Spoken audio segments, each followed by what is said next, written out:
Hey, what is up? What is up, ladies and gentlemen? It is me, Mike Vanderpool, and we're here today at the Make It Happen podcast. We talk to cool people doing cool things. I'm out and about all over the place, and I run into people all the time. One of the cool people that I've met here recently is Andrew Clausen, who is partner over at a bar here downtown across from where I'm hanging out at the Toledo Tech Lab. We got to talking about a whole bunch of stuff, and I'm really excited to kind of explore what you're doing now, how you got to now, and then some of your mindset around just doing what you do. So appreciate you taking the time to come hang out, man. I really appreciate you having me this afternoon, Mike. It's an honor to be here, dude. It should be fun. I'm looking forward to it. It's my second ever podcast, so we'll see how this goes. Let's go. And you will be able to edit this. I'll tell you that right. All right. So yeah, I am, again, here at the Toledo Tech Loft. We got a little podcast studio, and I love being downtown. The energy is dope. I also love a good drink every once in a while. So the bar across the street here, we're at Adams and Superior. Correct. Is Noir. Noir, yeah. And that is a French word I just learned from you. Yes, sir. So tell me, how did you get involved in the bar? And how does a kid from Waseon, Ohio end up partner in a bar downtown Toledo, right? There's a story there. Yeah, absolutely. So I would have to take you back several years. So I've been in financial services for going on 8 years now. I actually got started, my anniversary there is 9/11 of 2017, actually. And so I was doing life insurance, investments, rollovers, things like that for the longest of times. And then COVID happened, right? And I immediately shifted my business from, meeting everybody face to face to now I got to meet everybody over Zoom. And I ended up connecting with this one individual who referred me to probably about a dozen different people, that would either benefit from my business or, would be good to network with. And the twins, Christopher and Christian Lett, they were actually referred to me. I grabbed a couple of Zoom calls with them, had really great conversations with them both. And, me and Christopher, we had a lot of mutual interest in working together because, he does a lot more of like he has his own business where it was Let Blueprint Investments. He does like the LLCs, website designs, Gotcha. logos, business cards, things like that. And like I said, I do a lot of life insurance. And so I remember he was sending me clients left and right and vice versa. And we just had a really good, relationship then. And I remember in June of 22, he just kind of calls me out of the blue and he's just like, "Yo, Drew." He's like, "Listen, I already got the spot, but do you want in on the bar business?" And, for me at the time, like I was telling him, like, dude, I don't drink, for one. That's perfect, though. That's perfect. And for two, like, dude, I don't even know the first thing about running a bar or a club. I'm like, you know Right. what? This sounds like a fantastic opportunity. Let's do it. And so I was always told that if there's a great opportunity that presents itself for you and you don't know if you can do it, you just do it anyway and you learn along the way. And honestly, I've been, kind of hip to hip with them for, since we opened. It's been a real blessing. And honestly, that's kind of how I got into it. So where did that come from, though, that phrase or that idea of if you're not sure about doing something to do it? Is that? Oh, gosh. I listened to a lot of John Maxwell. I want to say it's probably John Maxwell, but it very well could have been someone else. But I remember hearing that one day, and I was like, yeah. That's where growth comes from, right? Exactly. Like doing the stuff that you can't do.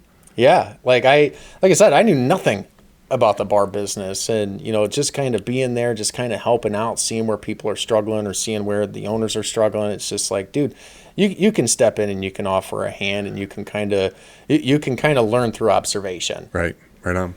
Yeah, and so I come from the bar business as well. My family owned a bar restaurant for a while. I grew up in bars, working whatever. I grew up drinking in bars as well. It's not an easy business, and it's definitely a young person's game. So yeah, that's kind of cool. So what are some of the lessons that you've learned here? Because now it's a startup for one, and it's a bar. So what are some of the things you've learned here over the past couple months?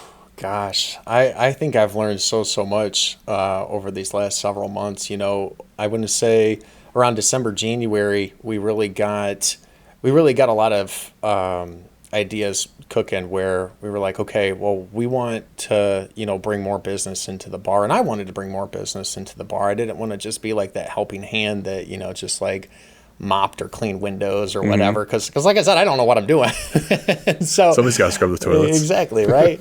So I learned a lot about servant leadership, for one. Okay. Do a lot of things for the bar, not expecting anything in return. In fact, that's that's the way I feel like I want to lead my life, because everything always comes back to you tenfold, whether you want to believe it or you don't. But like I said, around December, January, I started throwing some ideas around with Christopher on, like what can I do to be, more valuable, or more of an asset to the company. And so I realized, like, hey, I've got this extensive background in the business field. I feel like I have a pretty sizable network. I'm like, why don't I stick to my strengths and start hosting networking events? Right on. And so I went ahead, and I had this one gal that was just biting at the bit to host a networking event at Noir. And I was like, dude, girl, like, why don't we just go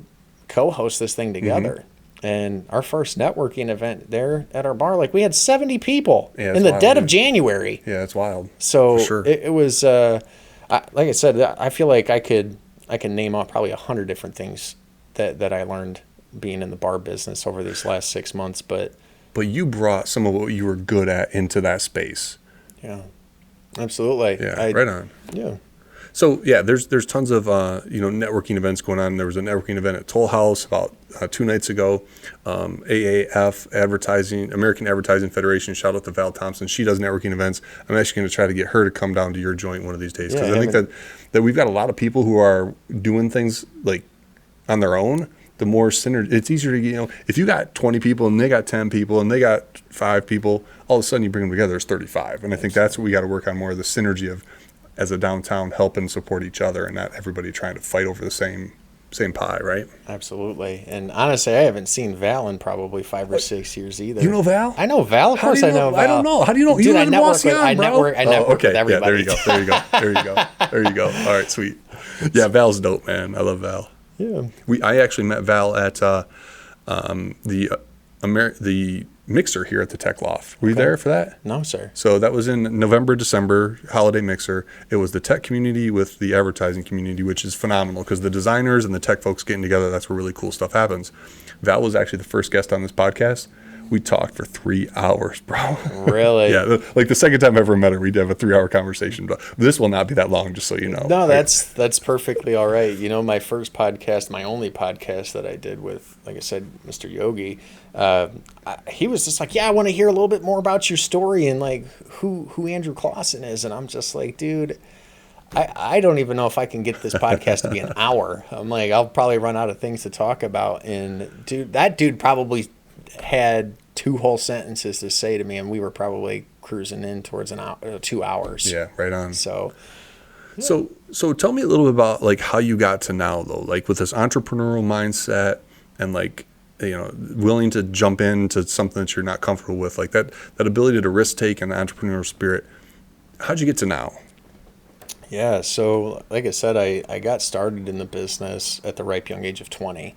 What about before that though? Like, what were you like growing up? Like, were you like trying to sell lemonade and Pokemon cards? Or like, you know what I'm saying? No, actually, I'll tell you where I actually first got my passion for where I'm at now. So when I was 15 years old, okay, Mike, I took a personal finance class at Wauseon. Let's go. What's the mascot? The Indians. Let's go, Indians. So I ended up taking this personal finance class when I think it was a sophomore, and Mr. Myers was our teacher. Bless his heart. I love the guy to death, but that dude did not want to teach that class every day. And so half the time that dude would put on like some Dave Ramsey videos. And dude, I fell in love with him, Dave Ramsey, at that moment, because there was this one episode that Mr. Myers had played, and it was, I remember it like it was yesterday. I remember the exact seat that I was in. I was in the front seat, or the front row, like just left of the whiteboard. And I remember turning around, looking behind me, and almost the entire class was just dead asleep. Okay. And I'm looking back up at the whiteboard, and Dave Ramsey is just like I said, he's on stage and giving this spiel about investing for retirement and IRAs and whatnot. And he was talking about how there was this individual that started investing $100 a month from the time he was 18 and stopped when he was 25 and never contributed another cent. And then there was a second individual who waited to start investing until they were 25 and then did $100 a month until they were 65, right? Well, the crazy thing is the guy that started later never caught the guy that started and stopped from 18 to 25. Yeah. And, you know, when I learned that, I was just like, oh my gosh, like I could teach so many young kids this concept and teach them how to start investing for retirement early. And, you know, I can help them be done, you know, by the time they're in their mid to late 20s. And so that's kind of where I fell in love, and I started to, you know, get a passion for the personal finance space. And ever since then, you know, you fast forward a few years later, actually, I turned 18 on my 18th birthday. I went down to my local Edward Jones. Oh, seriously? I did. How many 18-year-olds they get walking in the door, bro? That's wild, man. Literally, it was 2 weeks after my 18th birthday. Walked in, and I met this gentleman by the name of Ron Hodges, and he was, like I said, he was a financial advisor there. He was just a great guy. You know, he mentored me a little bit when I was younger in wrestling, and so I kind of knew him already from, you know, previous interactions. But, you know, I sat down with him. I was like, here's $2,000. I'm like, and let's do $100 a month on a mutual fund. And this guy was just like, this guy gets it.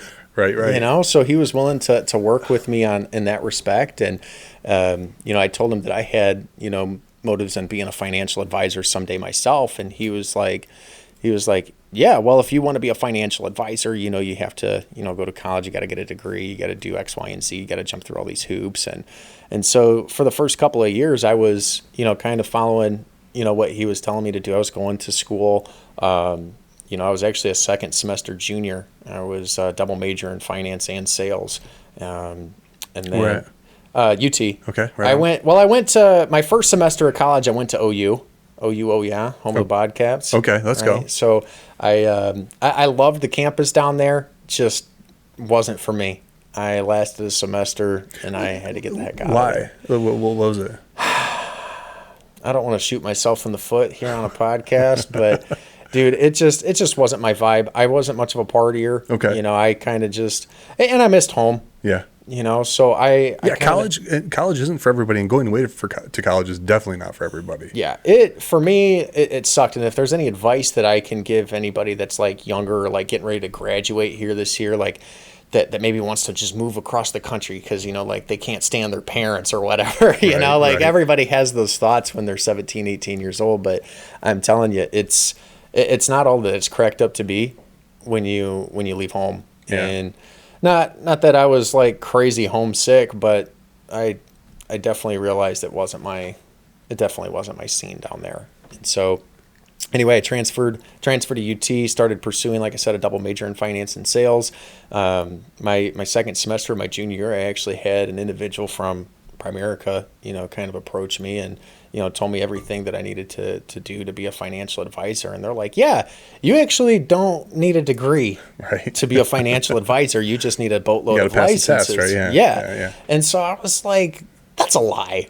I was like, you're lying through your teeth right now. And I ended up doing some more research. You know, I was, you know, clearly skeptical because I'm 2.5 years into college, almost 3 years in. You got some debt, right? Yeah. Or you got some... Yeah. You feel like you got to continue because you're pot committed at that point, exactly, right? Right? And so I did some more homework, did some more research, and I realized, you know, like you really can be a financial advisor without a degree. And so I felt duped at that point. So I dropped out of college right then and there. And my parents were clearly pissed. And it wasn't because I was flunking school or anything. Like I had a 3.85 GPA. Like I was doing really, really well, and I, like I said, I just didn't want to, you know, waste 1.5 years more of my life trying to go get a degree that I wasn't going to need or use. Yeah, right on. So that's kind of how I got into the business, and like I said, 7.5 going on 8 years now. I'm still, I still have a, you know, pretty sizable book of business in the life insurance piece, and I'm growing a lot of my assets under management, helping clients, you know, invest in their future, find old 401ks, and just being a good advisor, you know?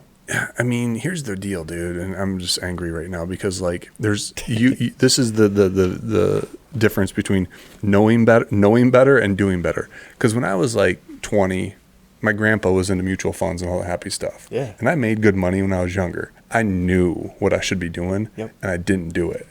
Right. And now I'm sitting here. If we compare bank accounts, I'm going to be embarrassed, I bet. But like that's the thing, right? Like you had the knowledge, but you applied the knowledge. And that's so important, right? Just knowing stuff doesn't matter. You have to put it into action. And the fact that you did that, that's super dope.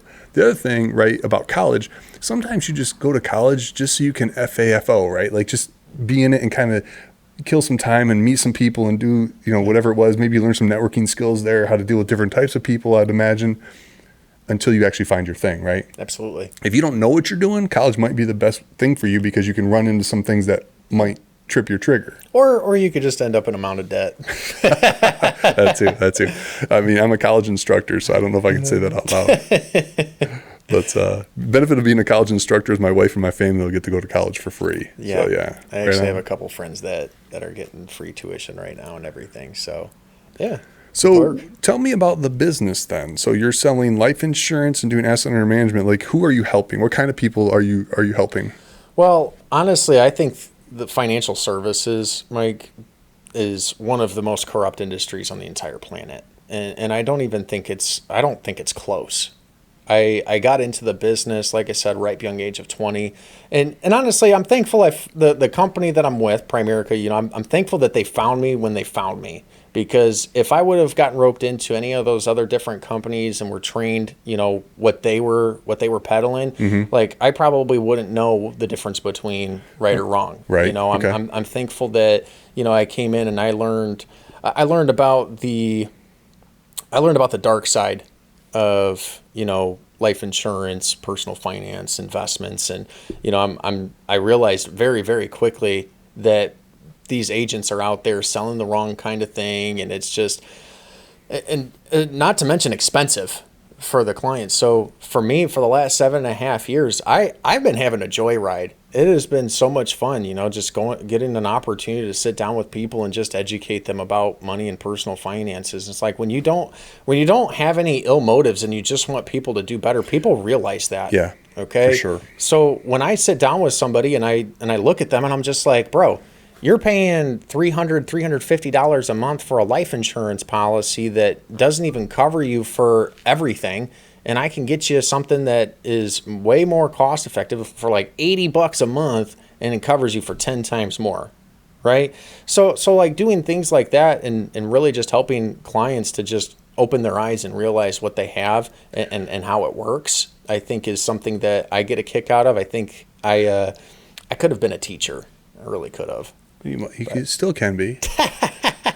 I'm a teacher in personal finances. Yeah. Well, I mean, Dave Ramsey's going to die someday, bro. Yeah, I got to fill that. I got to fill in those shoes. Well, actually, there'll be an AI Dave Ramsey. I mean, there already is an AI Dave Ramsey, if I'm being honest. But it's so it's like what you're doing, right? You're not necessarily selling life insurance or selling asset management. What you're doing is educating people about how to make better decisions with their finances. And there you're right there. Hey, these are the things that I would do if I were you. Absolutely. Yeah. Okay. Yeah. Nice, dude. Yeah. That's one thing that I do say a lot now is like, I would never give anybody any advice that I wouldn't take myself or give to my own family.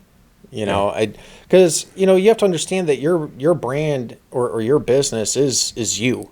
Yes. Right. And so if you have like a bad reputation with that name, good luck. Especially in a small town.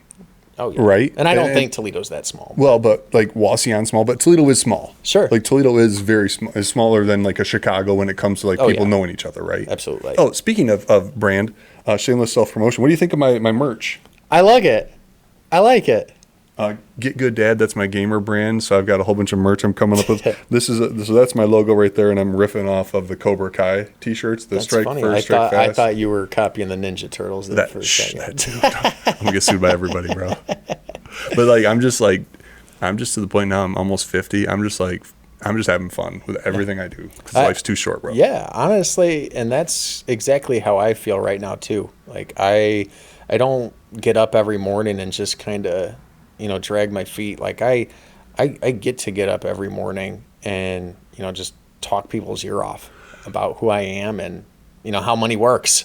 Right on. And I'm going to get into you a little bit more here, but before we do that, like the people that you're talking to about the finance stuff, like what are the top 3 things that people should know about personal finance? Yeah, that's a pretty broad question to ask. I would say for being in the business as long as I have been, I'll give you a piece of advice for the 3 different areas in which I generally like to cover. So one, when it comes to life insurance, I think life insurance is one of the biggest scams of the 21st century, depending on what you get in, right? Okay. I think that things like whole life, universal life, or index policies, understand that they're all pretty much the same thing or the same product, because there's only 2 different types of life insurance out there. There's term and there's whole life or permanent insurance. Okay. So term is like it's only going to be around for 5, 10, 20, 30 years. Whole life is generally, life? So term is generally the lowest term lengths that they can issue is 10 in increments of 5 up to 30. Our company goes to 35. I know there's a few other companies that do 35-year terms as well, but you're absolutely right. Once you get to the end of that term, what's next, right? Which, our company's completely figured out how to solve that. We actually have a guaranteed insurability clause and a grandfather clause, and we're actually I think we're the only company in the entire country that offers a term-to-term conversion, meaning that once your term expires, you can get another term. Interesting.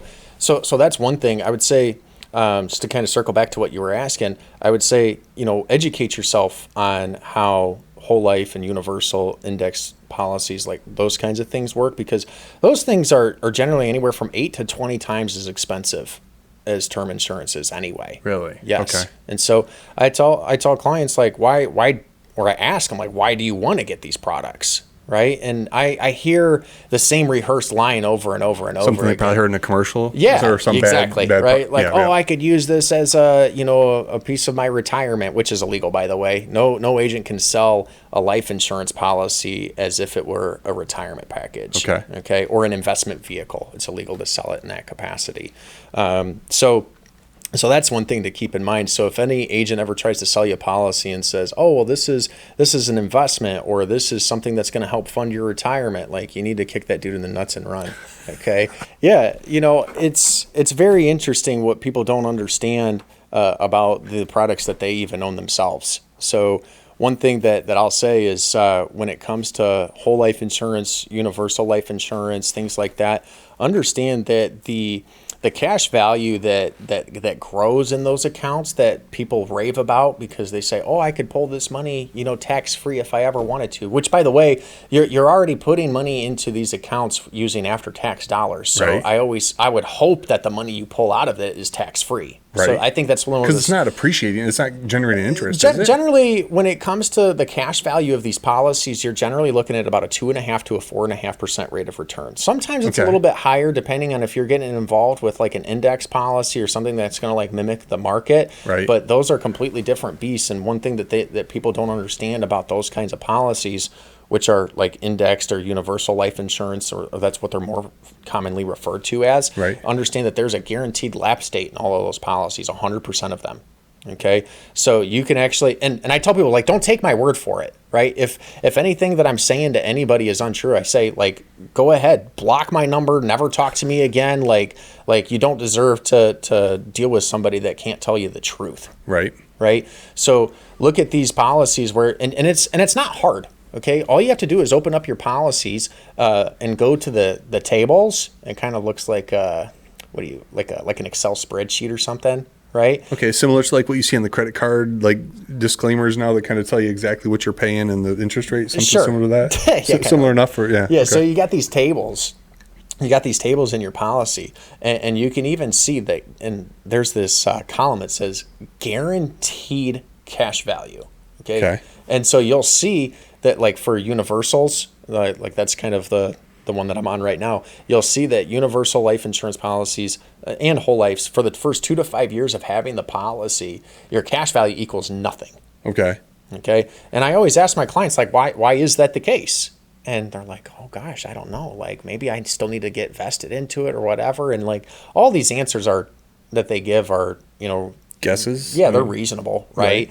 But what they don't know is that the monies that should be going into those cash values actually going to the agent strictly for commissions. Really? So for the first 2 to 5 years, or the years where most of your money should grow the most in your cash value, because the cost to insure you is the lowest in your first couple of years. So meaning the amount of money available to be put into the cash value should be the greatest. Yep.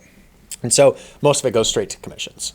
Fascinating. Lovely, right? Yeah. And Good for you. Yeah, right. Not for me, because I don't sell that crap. Yeah. Right. So the thing is, like, after that 2 to 5 year penalty period is up, as I call it, you'll find that it'll start to accrue cash value. Okay. And then over the years, it's going to go up and up and up and up and up. And then there'll be a pivotal point. I kind of find that when you get to like your mid 60s is kind of where you start to see that the cash value actually levels off. Okay. There's, and it doesn't take much. Like, you don't have to be some rocket scientist to read these tables. You can see like, oh, my cash value went from 45,000 to 46,000 these last 2 years, and then you see in the table for the next year, you see it drops down to 45,000 again.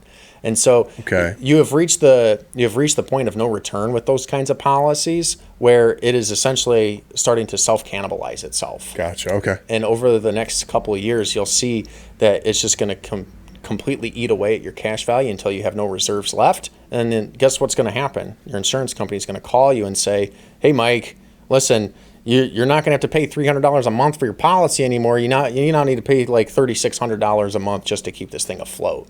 Wow. And obviously, you, myself, anybody sane is you're going to shop elsewhere. Yeah. Right. So I just tell people, like, make sure you do your homework on IULs and what's IUL? Indexed universal life insurance. Yep. So that was number one. Yeah. What are the other two? So the number two, like I said, when I sit down with clients, there's typically 3 different, meetings or things I like to cover. The first meeting, I'm generally helping people with the life insurance. The second piece, I'm usually doing full-blown financial plans, which I do for free for my clients, because I really do think that clients need, or people in general, deserve to have a basic understanding on how their money and personal finances work. Because let's face it, Mike, like we only have to deal with it every day for the rest of our lives anyway, so we might as well get relatively good at it. And you might only had a semester of it in high school. Exactly. When you didn't care about life, right? Yeah. You're absolutely right. So, and then my third meeting is generally, get into investments and things like that. So the second piece of advice that I would give you is, like, you really want to learn to be a better steward of your money. Okay. So I know, like, looking at yourself in the mirror sometimes is not necessarily, an attractive thing to do. It's not always the easiest thing to do, but I find that it's most necessary, especially when it comes to your personal finances. So sometimes I'll do financial plans for my clients, and we'll build a budget, right? And we get to the end of the budget, and I'm like, does this seem accurate to you? And they're just like, no. Like, I feel like there's money that I'm missing, I'm not accounting for. And most of the times they're right. Like, so I give my clients this piece of homework, as I like to call it, right? You're a teacher already, bro. You're a teacher already. So I tell them, like, grab a notepad and grab a pen. And for the next 30 days, you carry this with you. And every single expense that you have, you write it down. Whether it comes directly out of your bank account in the form of like an automatic draft payment, or you go to the gas station and you get like a thing of Laffy Taffy or whatever, or you put 2 quarters into that little machine to put air in your tires. Like, you write all of that down, and after 30 days, we reconvene, redo the financial plans, see where maybe we're not accounting for some lost money or expenses. And one thing that I find is that most of my clients' expenses, the small things that people buy day to day, usually go toe to toe with the big bills that you pay every month, like your mortgage and your car insurance or whatever. You buy a $3, $4 cup of coffee every day. I mean, that's freaking $120 a month. But it's those little pinpricks, right? Seriously. Yeah. Yep. So my second piece of advice would be, just become a better steward of your money and track where your money is going. Build a really solid budget for yourself, and get to a point where you can get really, really lean with your expenses, right? Figure out what you absolutely need to make in any given month, and that's your base. Right on. Anything on top of that, you're paying off debt, you're, putting things towards retirement, things like that. My third and final piece of advice, when kind of shifting over to like the investment side of things, I tell people, if you're wanting to, venture into the arena of, retirements and whatever, like just a little quick piece of advice, you want to max a Roth IRA first. Right on. Okay. Yeah. Most financial advisors, most financial professionals, they're going to advise that you do take advantage of a Roth IRA first and max that. Before you decide to start doing anything else, max a Roth IRA, simply because of all the tax advantages and preferences that go attached to them. Right. So it's a Roth IRA is pre-taxed, but then you don't pay money on capital gains. Yeah, so you're correct. So the money that you put in up front gets taxed at your current tax rate. Okay. Okay. And so that money will grow on its own, like I said, tax free. So that way that number you see at the end is That's the number the that you reality. get. Okay. Correct. Nice. And you'll never have to pay another cent on taxes for those again.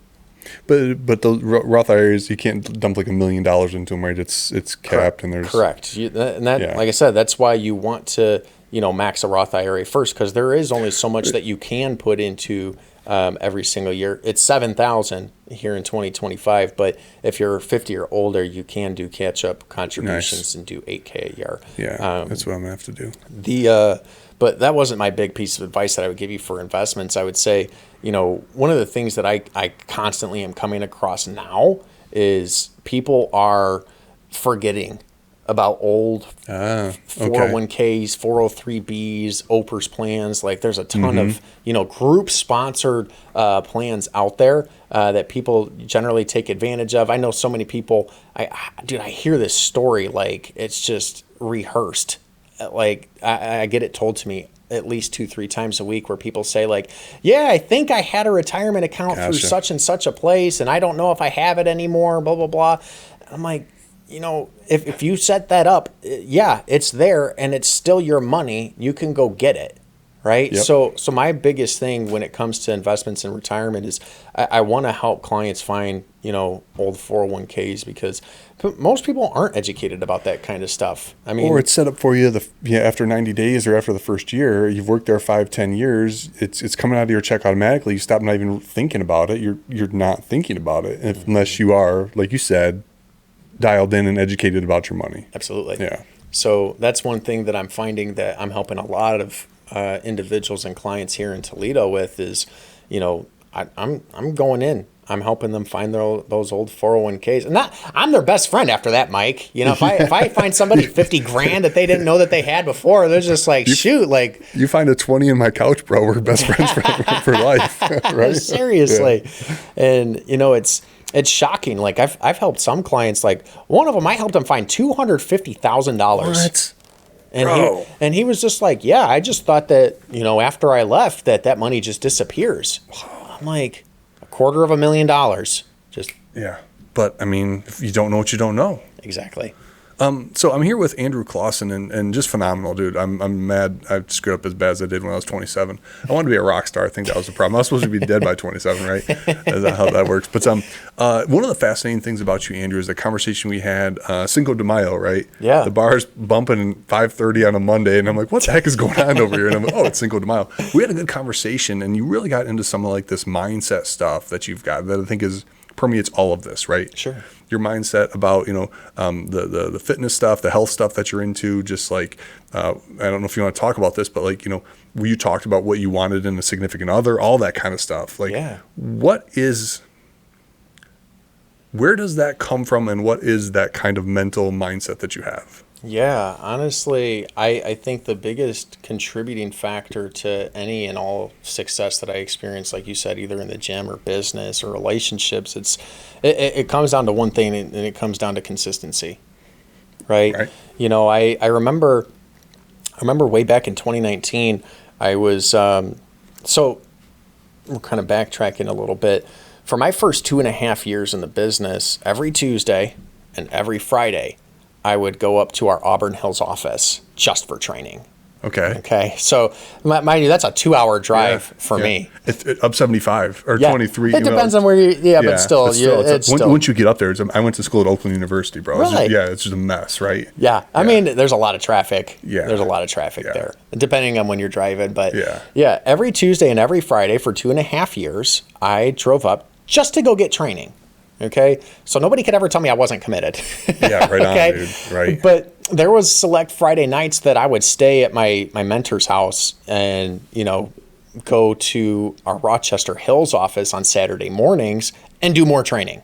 Right. Okay. So I remember one Friday night I was in the kitchen of my mentor's house, and his wife kind of was having a conversation with me, and I told her, like, I'm running 50, 60 meetings a week at this point. Mm-hmm. I was running back then, right? I need to get back to it.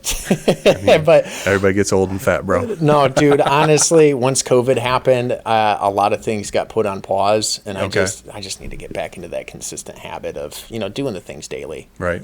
But I remember saying to her, like, I really want to get back in the gym again, but it's just so hard, with me running so many meetings and driving here and there and everywhere. And Melissa looked at me, and I'll never forget it. Just a straight face. She just says, "You always make time for what's important to you, Andrew." And I don't know why that stuck to me so. Like, she ingrained that into my soul. It must have been the way she was looking at me. Just like pierced my soul. Right, those eyes, dude. And I remember telling myself from that point forward, if there's anything that I claim to value, or anything that I claim is important to me, I better do it every day. Right on. And so from that moment, I decided to, start working to a point where I can be consistent with the things that are important to me. So like my day-to-day consistent habits, Monday through Sunday. Okay. I'm talking even weekends, even holidays.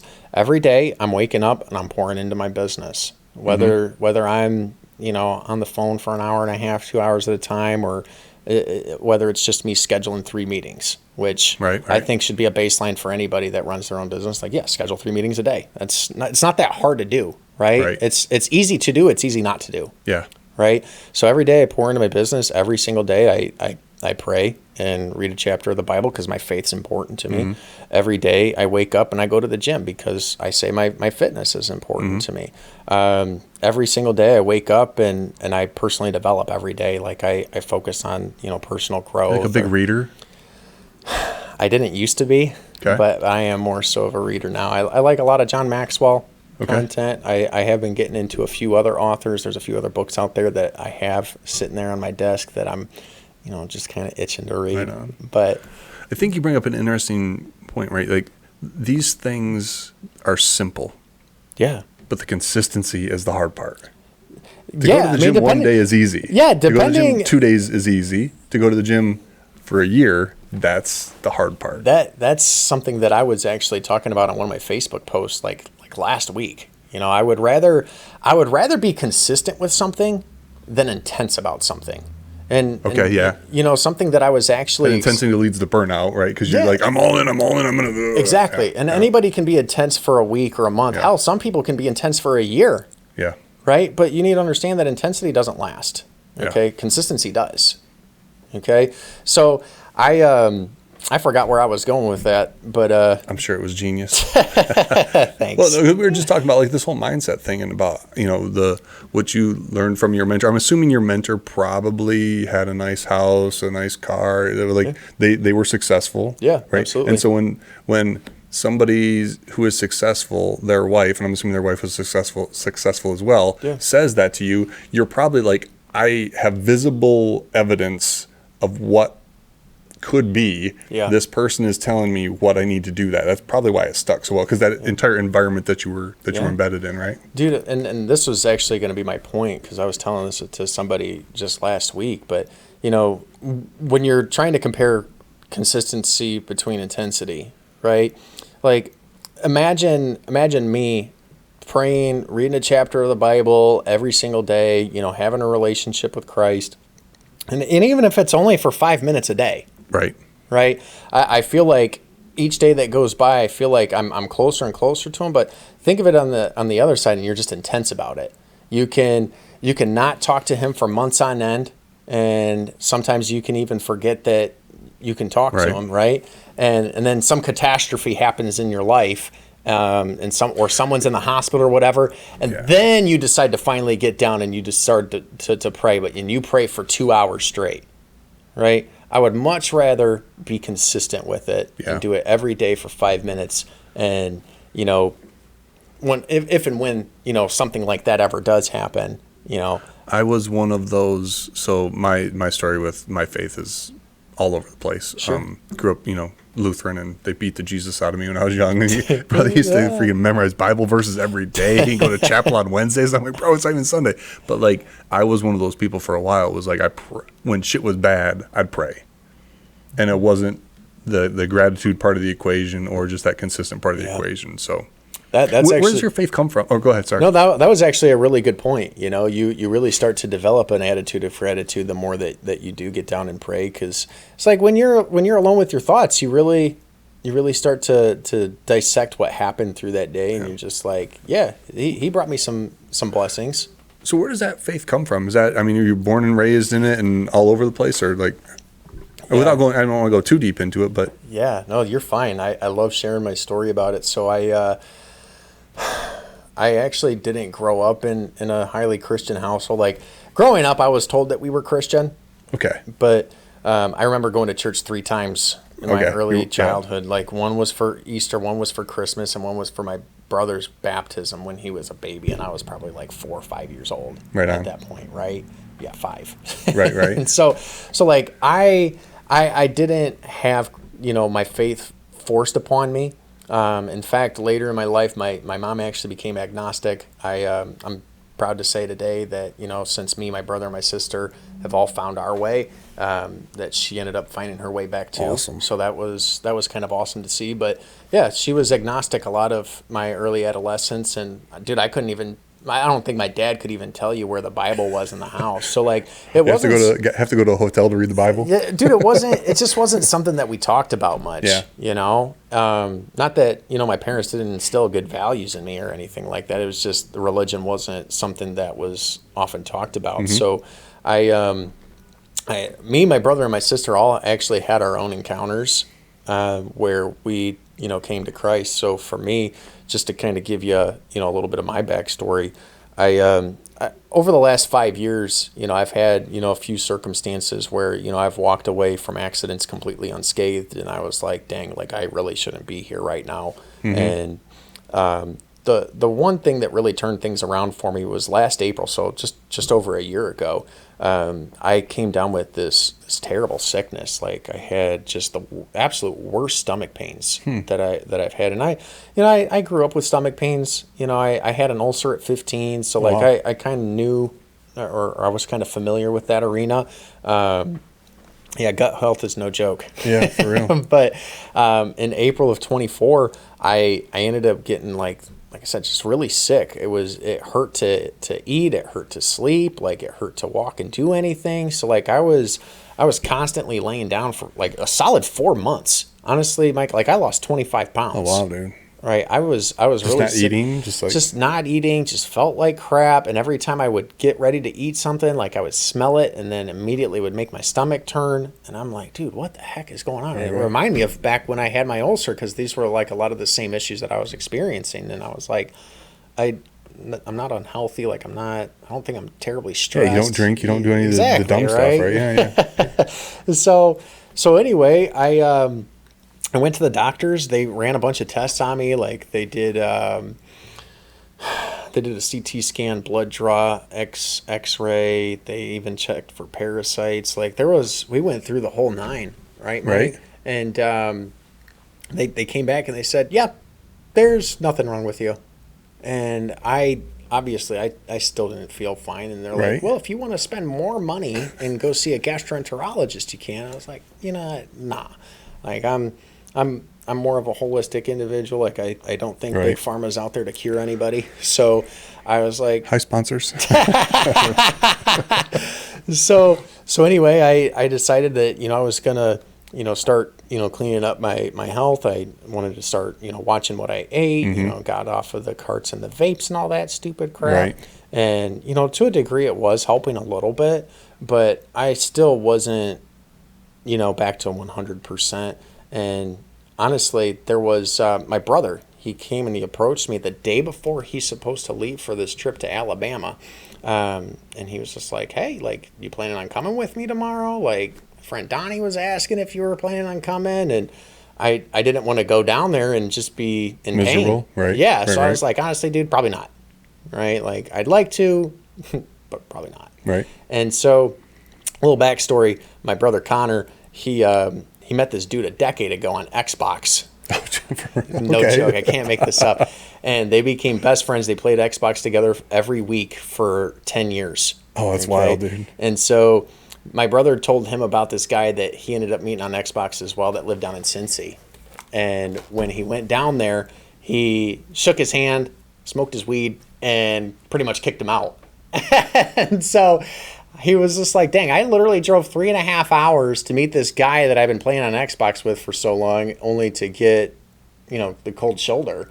And he ended up telling that guy down in Alabama, Donnie, he told him, like, sorry to hear that you had such a bad experience meeting that friend on Xbox. He goes, but if you ever come down to Alabama, we'll show you a good time. And so that's kind of why he had this planned trip to go down to Alabama. He wanted me to come with him. And I played with Donnie a couple of times on Xbox too, but I'm nowhere close to as much of a gamer as my brother. So anyway, then that night I went to sleep, and you want to call it a dream, whatever. I had a vision. I remember it vividly. If I had any artistic ability at all to draw, I could draw exactly what I saw. Okay, but I'm not artistic, so it would just look like crap.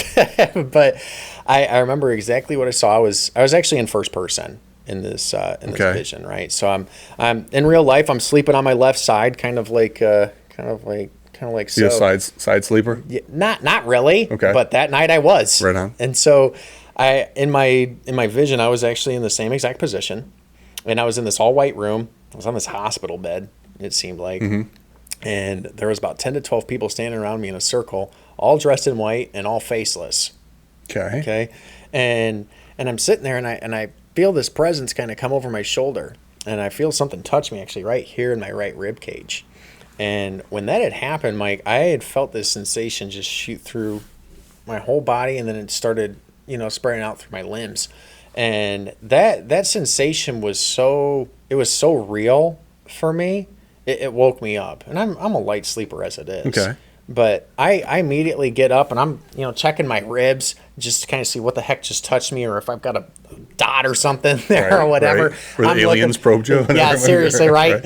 And I'm looking to see who's in my room, and obviously there's nobody there. But in that instant, Mike, I felt so incredibly euphoric and just like in this state of Zen, where honestly, I felt probably the best I had ever felt in my life. And I had the biggest smile on my face. I remember it vividly. And 30 seconds later, dude, I'm out like a light. I woke up that next morning, and for the first time in 4.5 months, I had no stomach pain. Wow. Yeah. And I remember saying to myself, like, dude, he could have healed me a day before. Or he could have healed me a day after, and I wouldn't have thought twice about it. But the fact that he did it right before my brother's trip, it got me asking myself, like, should I go? Right.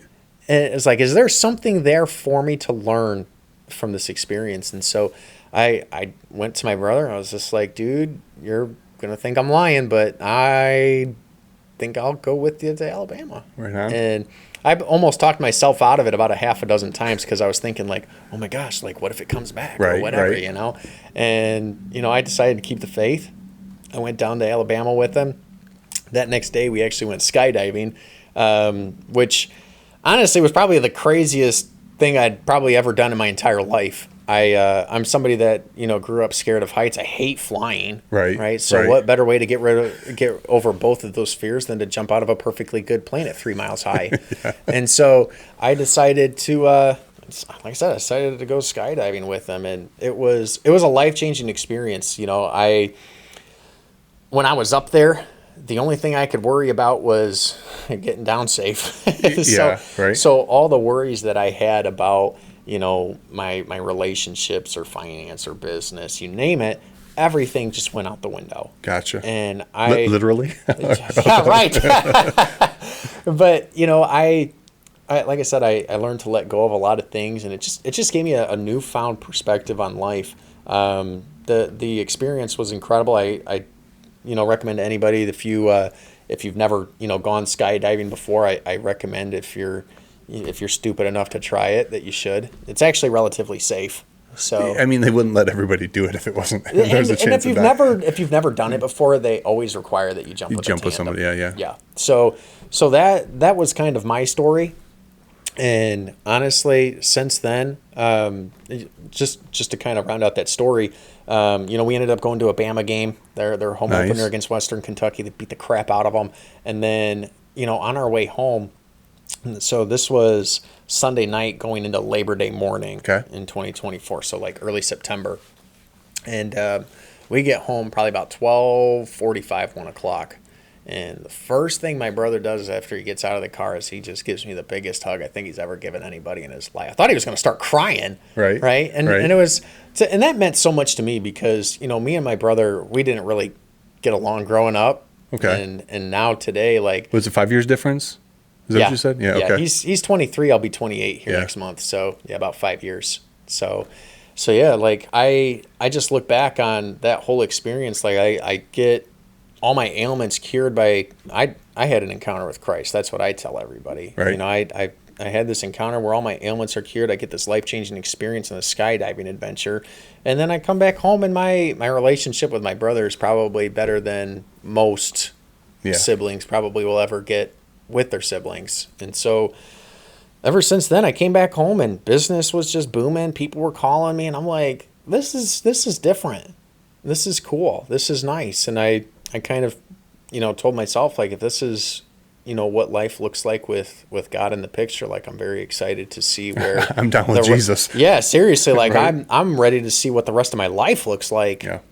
I've talked to quite a few people who, throughout whatever it is, they're like the time when I was just like, I'm with God and I'm with Jesus and Jesus, air quotes, Jesus take the wheel, or Jesus, I'm just going to wake up and I'm going to do what you tell me to do. Yep. They seem to be doing fairly well in life. Very fulfilled too. Yeah. Absolutely. Fascinating. Well, is there anything else you want to cover here? I mean, we've been talking about an hour and, we could go on forever, but we'll save it for the next one. Yeah, honestly, if there's anything that I can throw out there, I'd say, we do host networking events at Noir once a month. And what's the best way to stay in touch on that? Is it Facebook, social? Yeah, the best way to stay in touch with that would probably be adding me or following me personally on Facebook. Right we on. also do have a business page at Noir Toledo. Okay, I'll get those links in the description. Yeah, for everybody. I appreciate that. So, and then if folks are interested in any of the financial help that you can give, what's the best way for folks to get a hold of you there? I'm on most forms of Same social way? media. You can find me on Instagram at aclausen58. You can find me on Facebook at Andrew Clausen. I would throw my cell phone number out there, and it's actually really easy. I don't think you got any goons or creepers that are on your podcast, but I'll say my cell, if you ever need to get in touch with me, it's so easy. 419-388. You ready, Mike? Yeah. 3456. Oh, let's go. Yes, sir. Let's go. I had that number since 7th grade, and That's I a was good just one, like, bro. what? I can't get rid of it. You had a phone in 7th grade? Yeah. You're a gangster. Well, most kids get phones when they're like 6 did. years old now. Yeah. We waited till about 13 for my daughter, so that's 7th grade. Yeah. Okay. Yeah, Makes sense. Well, I was in football, Yeah, and yeah, they were sports. tired. They were tired of me calling them off of Yeah. my friends' phones, and they're like, "Who is this?" And like, Yeah, dude, Mom, right just on. come get me. So at that point, they were like, "Yeah, let's get you a phone." All right. Well, Andrew, it has been a phenomenal conversation. I'm glad you agreed to this. I'm actually going to head over to the bar later tonight and have at least one, probably just one, Mom.